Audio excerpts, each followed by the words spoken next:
So what are 2 or 3 red flags that you should run right away? Okay, let's go there. Jillian Turecki is the relationship coach millions turn to when love gets messy, helping people break patterns, build healthy relationships, and serving up hard truths about love.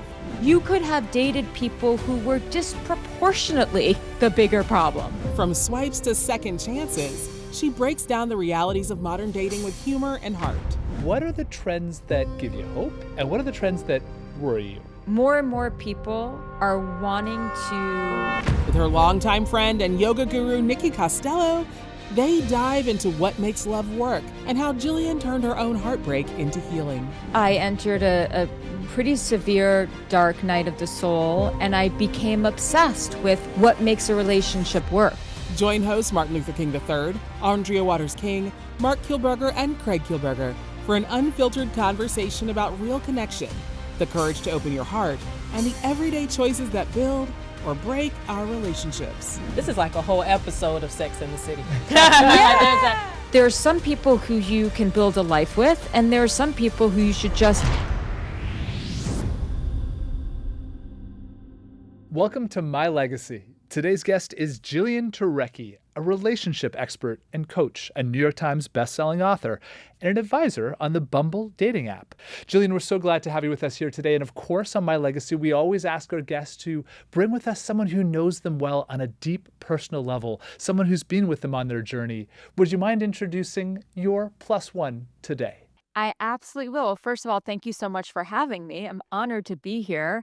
And today I introduce Nikki Costello. Nikki is an old dear friend of mine and also has played the role of mentor in my life. She has been my yoga teacher for 17 years, something insane like that. And I met Nikki and started working with Nikki when I was experiencing a lot of dysregulation in my nervous system. And there was a lot of things going on in my health at the time where I just didn't feel like stable physically, not mentally. I was searching for more meaning in my practice and more stability in my practice and more expansion in my practice. And Nikki was the teacher who opened that up to me. She also officiated my wedding, and even though the marriage did not last, the actual ceremony was beautiful. And so, yeah, I'm just very honored and proud to have her join us today. Nikki, you and Jillian have been friends for years. Can you take us back to when you first met, and what is it about Jillian that made you come to the conclusion, I must have her in my life? I love that. Yes, yes. I walked into a classroom and I was really new to a space, and the class was packed. It was full. And in the back of the room, there was Jillian. I didn't know her by name, but I recognized something. And when you're a teacher, you recognize, or I do, studentship. You recognize this like immediate attention, connection, a sense that both of us are doing something purposeful there together.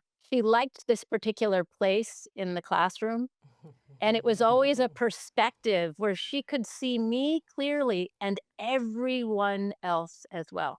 And I really thought about that a lot, and how Jillian's capacity to focus so clearly and directly on a person or on whatever it is that we were doing also was met by her incredible capacity and inquiry to touch everyone, to reach everyone where they are.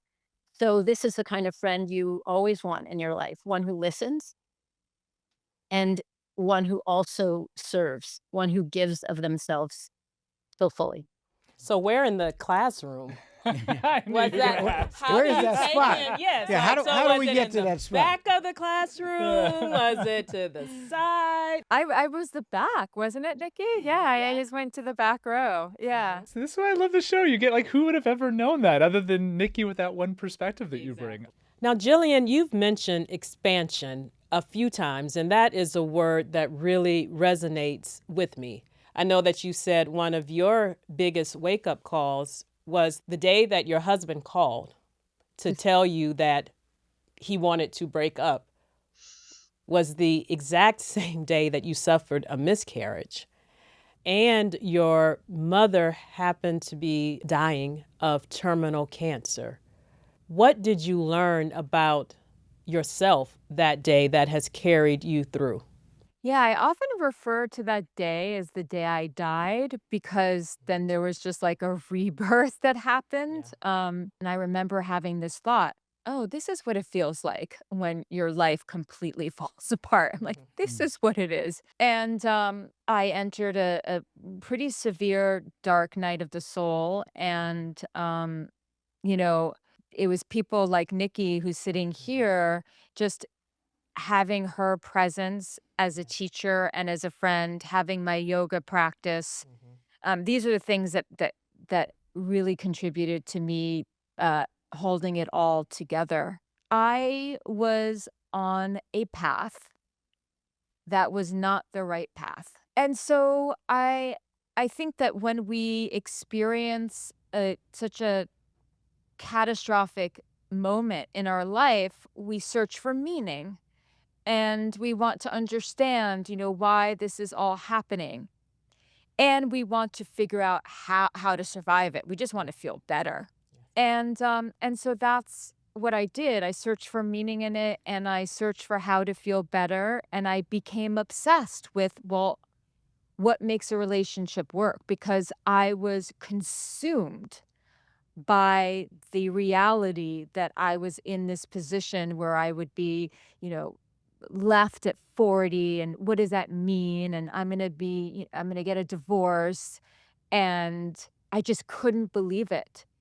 And I thought, I need to figure this out because I just need to figure this out. And so here I am today, still completely dedicated to figuring it out. It's like a phoenix that just rise from the ashes. Yeah. That's what I see when I see you. And Nikki, now you've walked beside Jillian for almost 2 decades. What's the most profound change that you've seen in her since those early years when you first met, when she was in the back of the classroom, taking everything in? What I'll focus in on, because I had a very clear image arise as Jillian was speaking about that day and the time just after that, is Jillian's humility and vulnerability. We walked a lot in Williamsburg, Brooklyn, and we would walk along the East River. And we'd always have Sweet Pea, My dog. Jillian's dog. And so when you really consider, like, we have these moments where everything seems to be falling apart, right? And so many people then want to cling to keeping it together. Jillian could show up, she could do her work, she could teach yoga with incredible integrity and commitment. And when she could retreat from that and simply walk, she could be vulnerable. She didn't try to hold on to the life that she had had that she thought she was making. She stayed in really what, Andrea, is an expansive place. It's an expansive place because it's saying, okay, this is all happening. Can I allow myself to be a little bit bigger, to receive more at this moment when it feels like everything's been taken away? So I just listen and I know something about Jillian that the world is benefiting from right now. And that is, in that state, in that place, how do you ask yourself the really important questions? And how do those questions take you deeper into knowing who you are and how to rebuild from a place of vulnerability, tenderness, and the strength that comes from, going deep and saying, I can I can change now. And it's so important to do it because sometimes you'll be forced into that kind of surrender. But it is, I think, and that's like the word that comes to my mind is you really just have to surrender. And then you have to come up with a plan. Surrender and then come up with a plan. Speaking of a plan, Jillian, you laid out in your New York Times bestseller, It Begins With You, 9 hard truths about love. Of those 9 truths, which one do people resist the most but need to hear the most? Ooh, and he's asking, as a man that's been married for 20 years. No, 30. Well, 30, because we dated. We joke. We dated for 10 years before we were married, so it's time served. So I always say 30 That years. is time served. Absolutely. Yes, it is. Can I get an amen? Amen. Wow. I would say it's the first truth, which is the title of the book, and the last one. Accountability is hard for a lot of people. It's hard to take responsibility for your life when you feel like you've been dealt a tough hand. It's hard to take responsibility for your relationship when you're pissed off at your partner. It's hard to take responsibility. I mean, life can be very hard and sad things can happen where you rightfully feel like a victim, and you cannot change your life from that vantage point. It Begins With You is not about, oh, you're the problem, because I know that's become somewhat of a platitude. It's not that. It's just that you are the common denominator in all your relationships. That does not mean that you are the only problem. You could have dated people who were disproportionately the bigger problem. You still chose them. And some people like to say, oh, right, my biggest problem is that I choose terrible partners. Okay, I'll give you that. You're telling me that when you were with these terrible partners, you were an angel all the way through? Impossible, because we're human. So the first one is I really had to get through to people, which I believe I did. Hey, this is not about blame. This isn't about making it your fault. This is about empowerment. That truly it does begin with you. And if you adopt that mindset, if you will, you then have enormous power to change your love life and your life in general. And then the last one, which is a doozy, is you must make peace with your parents. I think that a lot of people have resistance to that. That chapter is not just about making peace with a quote unquote hard parent. It's just make peace with who they are. Look at it from different perspectives. I tell a story in that book about this girl who I worked with, 27 years old, Colombian.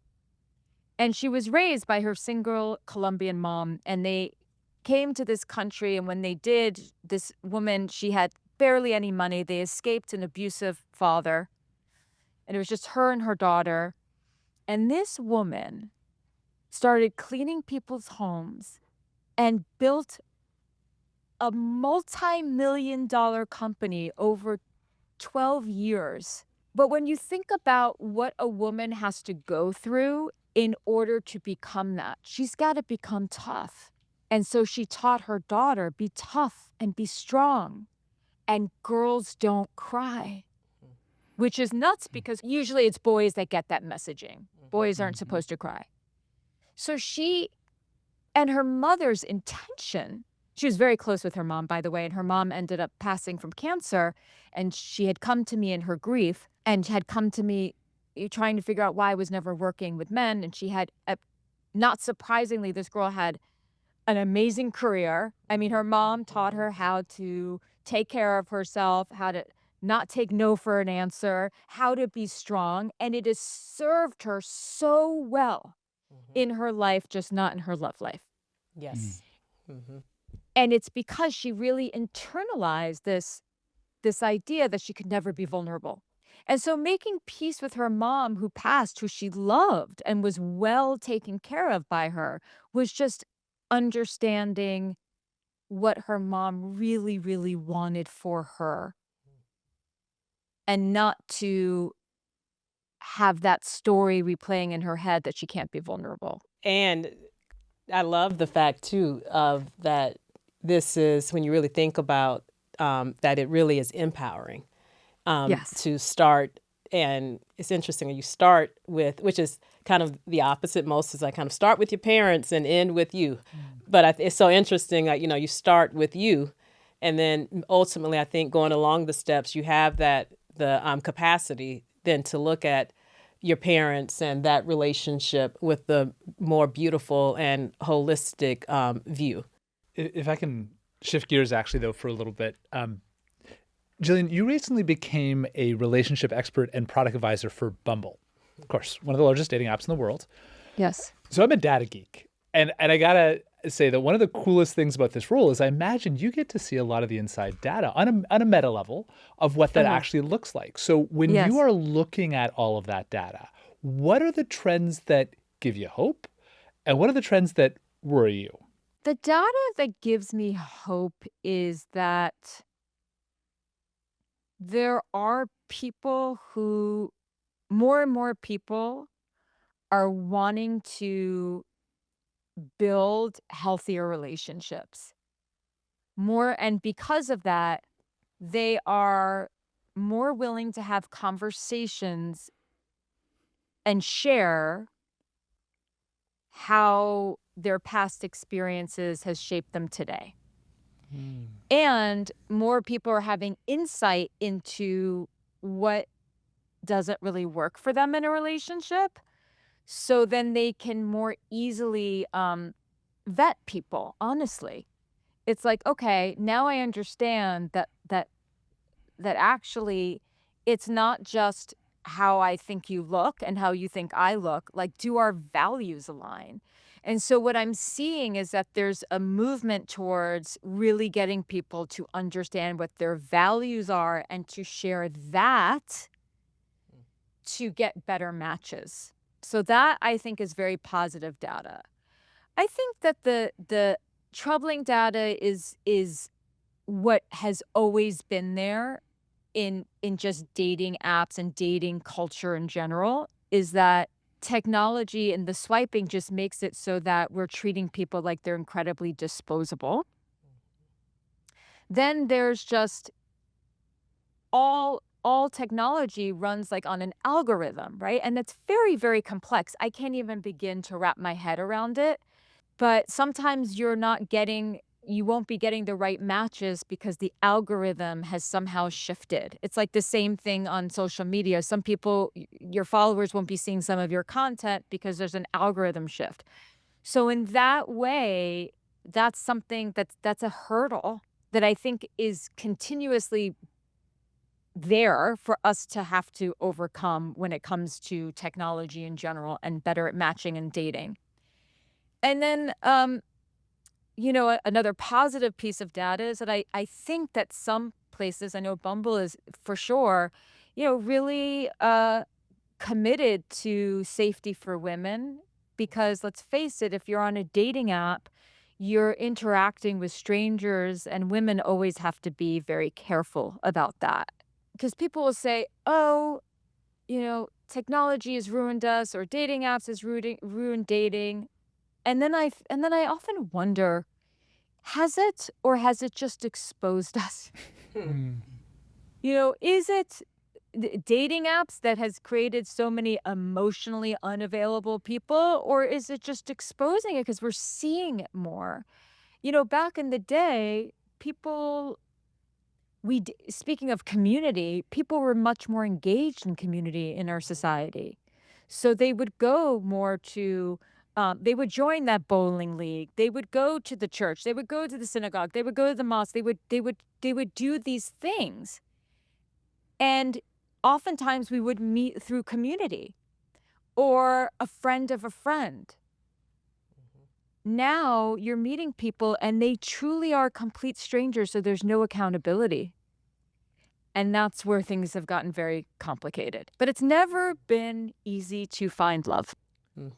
I've never thought about that. I've never thought about the fact of there was some type of connection to some type of community. Like we were set You up on a introduced two blind date. friends. Yeah. Yeah. So even though, so it still was, I've never thought about it in that capacity. And when we were leading up to this interview with you, I did what any good girlfriend would do is, so I asked a lot of my single friends. So I kind of have like a tale of two camps, right? A tale of two Okay. single ladies. There's one who is like running far away now from dating world or dating apps, and it's kind of the mind frame that if it happens, it happens, and when it happens, it happens. And then there's my other friend who's like, kind of tipping their toe in and out, but not necessarily committed. I'm going to go in for a few weeks and then, okay, that's it. I'm out.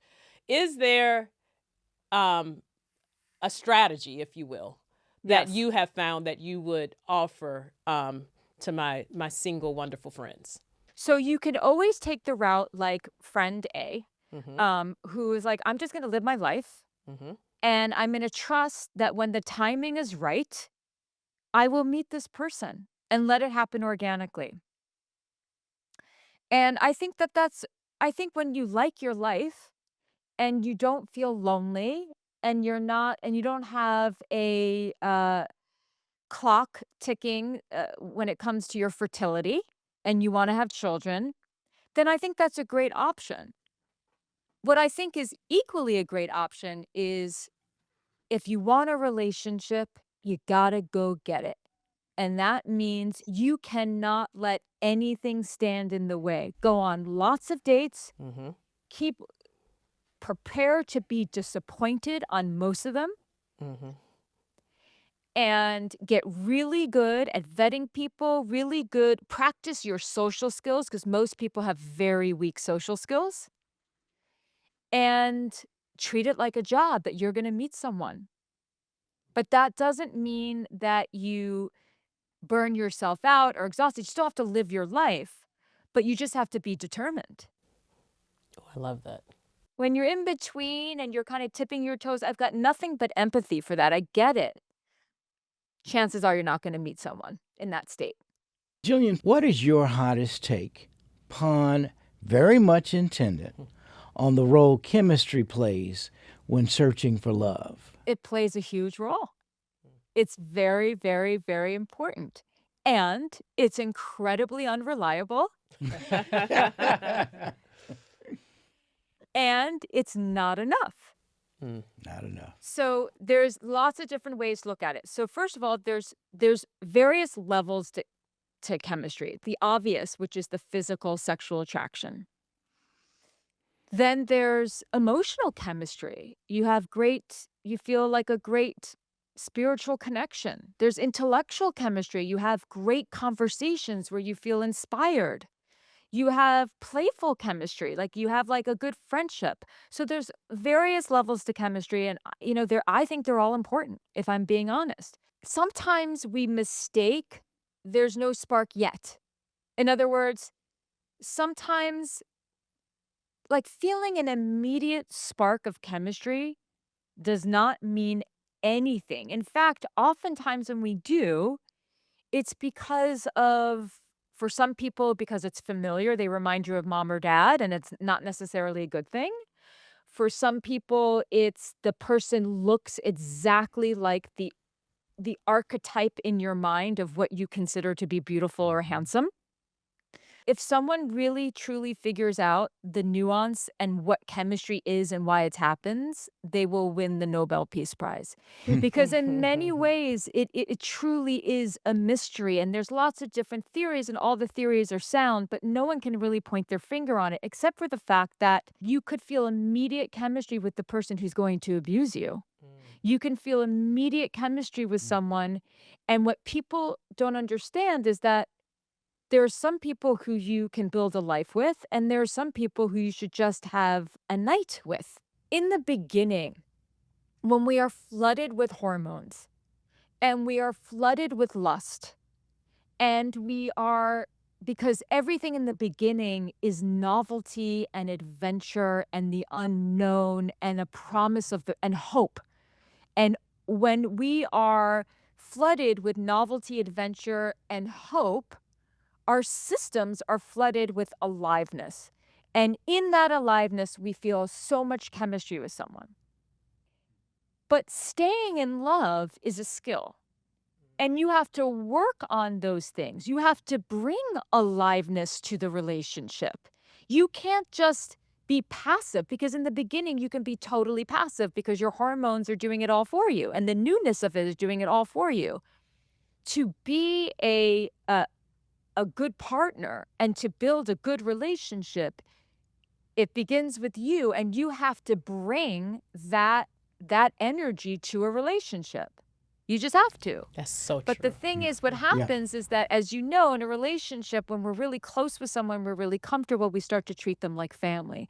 And what do we do with family? We regress. And we kind of take them for granted. And we're a little bit passive. And we can't do that in a romantic relationship. So chemistry is important, but you have to be self-aware enough to know your patterns. And are you only having chemistry with people who are unavailable?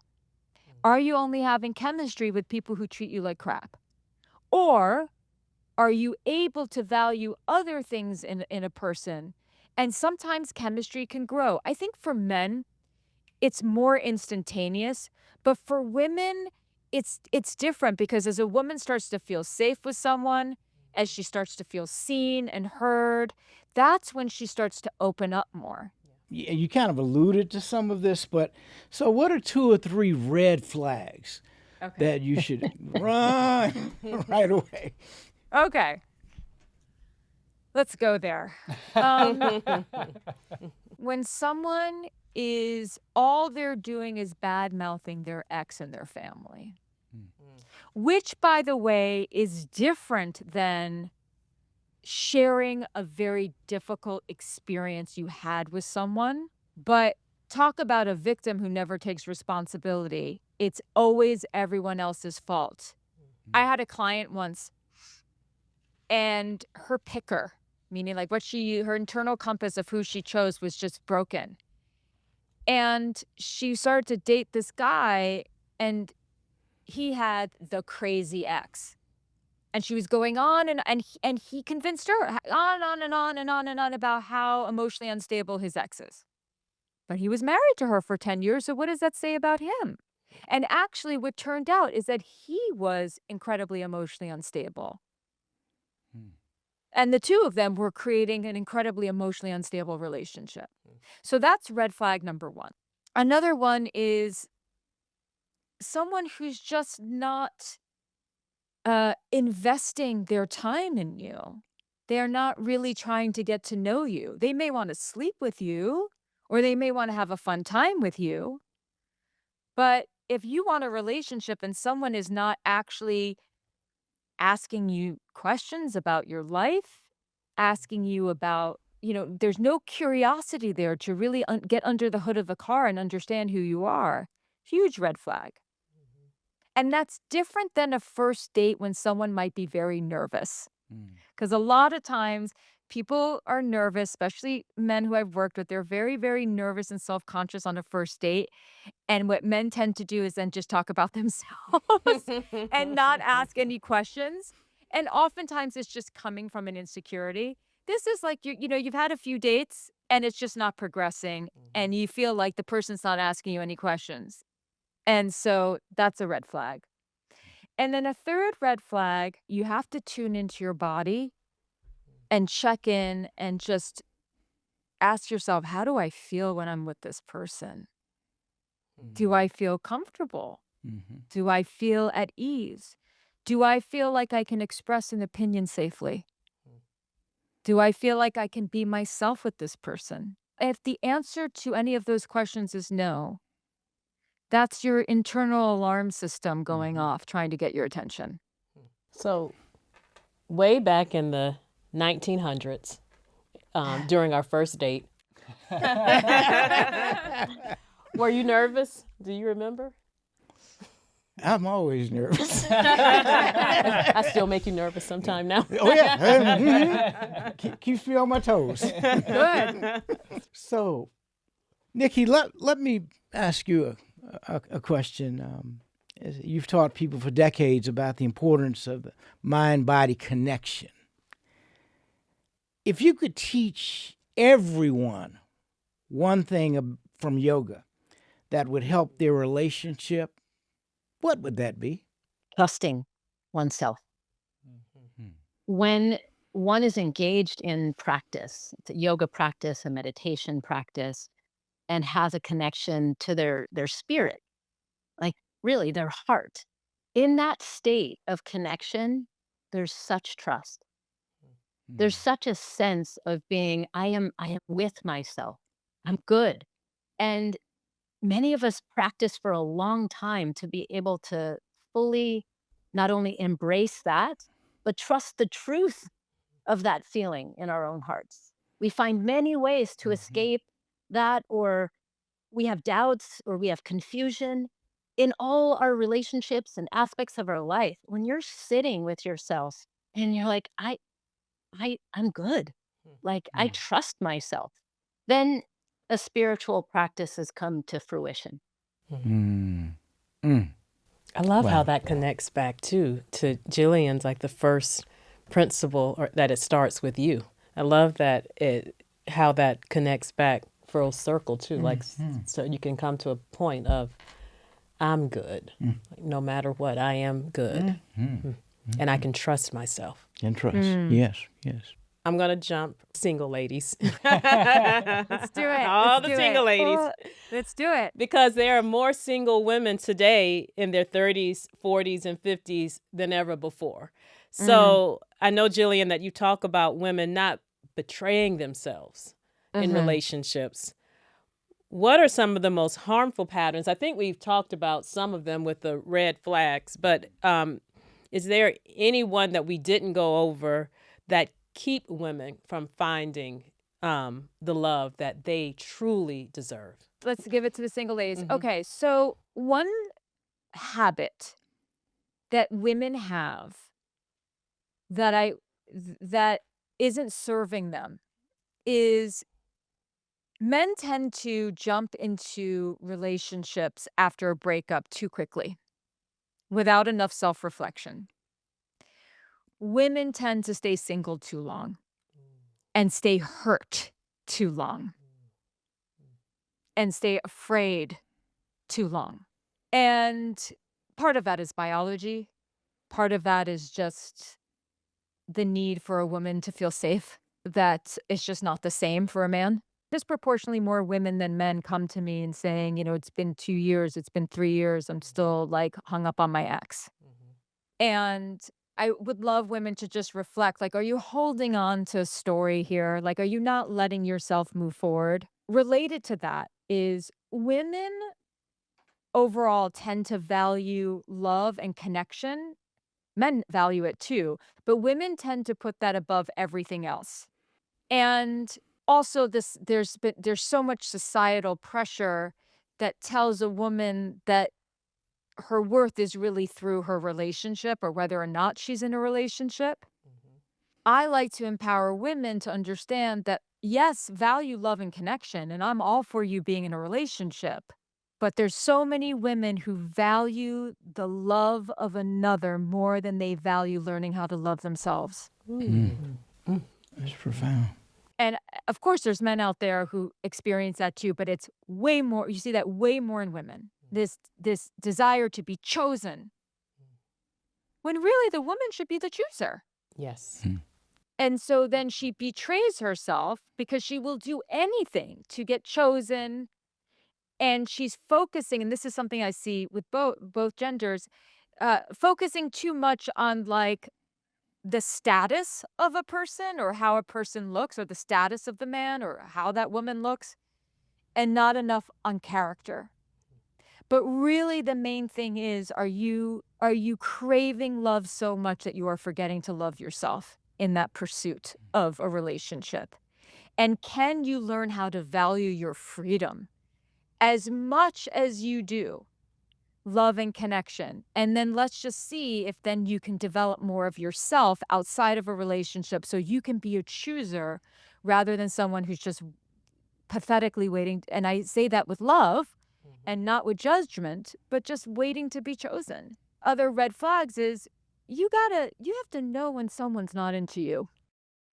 This is like a whole episode of Sex and the City. Yeah, he's exactly. just not into you. Like there's so many other things. You have to know that and stop saying I love you to someone who's showing you no love. Mm. And that's why when I talk about choosing yourself, a lot of people think if I'm going to choose myself, I have to villainize the other person. You don't have to villainize a single soul. This is between you and you. This is not about them. Why are you going to get mad at someone for not being emotionally available to you? You should evaluate why you're sticking around for that. Or you should evaluate why you haven't had an open and honest conversation where you are vulnerable to see if that opens something up between the two of you. But there's too much, let me wait for the other person to lead. Let me wait for the other person to do the thing. Instead of you learning the skills first. How hungry are you for a relationship? And is that hunger overriding your judgment? I love that. Or I also heard you say, are you waiting in safety or maybe seeking safety, but you're waiting Yes. too long as opposed to just, going in. I love that. Be the chooser. Be the chooser. Yeah. Yeah. Jillian and Nikki, thank you for bringing such incredible depths of wisdom that you both shared on how you support people in personal development. Jillian, you reminded us that healing is always possible, that patterns can be broken, and the relationships that we build, as messy and as complicated as they are, they're worth the work. And Nikki, thank you for showing us what true friendship looks like as you brought her from the back of the class to the front, supporting on her personal development and how you support students to find their best selves. To both of you, I love the line, surrender and then make a plan. On this journey today, we surrendered and you led us on an extraordinary journey, sharing your love, your legacy. Thank you so much. Thank you so much for having me. Thank you, Nikki, for joining me today. This has been an absolute honor. Thank you. Thank you so much. Thank you for joining us. New episodes drop every Tuesday with bonus content every Thursday. Don't forget to subscribe so you never miss a moment.